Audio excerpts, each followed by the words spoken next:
খাড়া পাহাড়, চারপাশে পাথরের গভীর খাদ, আর সেই দুর্গম পথ দিয়েই বিদ্যুতের গতিতে ছুটে যাচ্ছে সাইকেল। একটুখানি ভুল হলেই তো বড় বিপদ। এমনই ঝুঁকি নিয়ে সুইজারল্যান্ডের ভারবিয়ারে বসেছিল ইলেকট্রিক মাউন্টেন বাইকের জমজমাট প্রতিযোগিতা। আর সেই কঠিন ট্রাকেই দুর্দান্ত পারফরমেন্স দেখিয়ে জয়ের খাতায় নাম লিখিয়েছেন দুই রাইডার। কিন্তু কারা তারা? তারা হলেন ইমানুয়েল পম্বো ও আনা সিম্পলম্যান। সুইজারল্যান্ডের পাহাড়ি এলাকায় অনুষ্ঠিত এই প্রতিযোগিতায় অংশ নেয় ইলেকট্রিক মাউন্টেন বাইকের এই দুই রাইডার। তবে এ তো সাধারণ রাস্তা নয়। প্রতিযোগীদের সামনে ছিল পাহাড়ের দুর্গম ঢাল, পথুরে পথ আর কঠিন সব বাঁক। সেই পথ ধরেই গতি আর নিয়ন্ত্রণের অসাধারণ চমক দেখিয়ে এগিয়ে যেতে হয় রাইডারদের।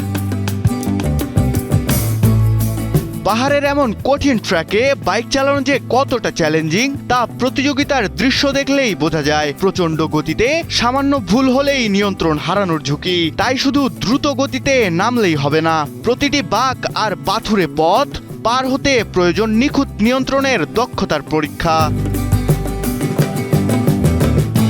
আর সেই কঠিন পরীক্ষাতেই পর্তুগালের পম্বো জয় করে নিয়ে পেছনে ফেলেন ফ্রান্সের জেরোম গিলু ও ফ্লোরিয়ান গোলকে।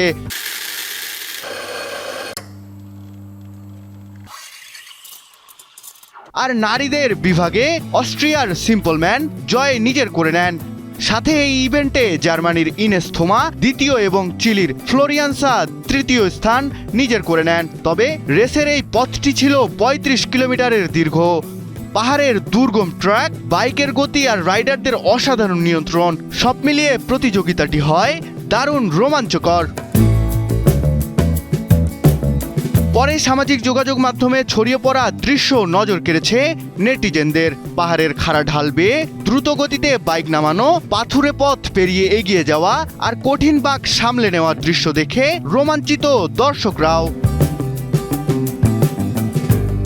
তবে শেষ পর্যন্ত পাহাড়ের চূড়ায় গতি, নিয়ন্ত্রণ আর সাহসের এই পরীক্ষায় নিজেদের সেরাটা দিয়ে বিজয়ের স্বাদ নেয় ইমানুয়েল পম্বো ও আনা সিম্পলম্যান। তাই তো পাহাড় যত কঠিনই হোক, দক্ষ রাইডারের কাছে এমন প্রতিযোগিতা হয়ে ওঠে জয়ের মঞ্চ।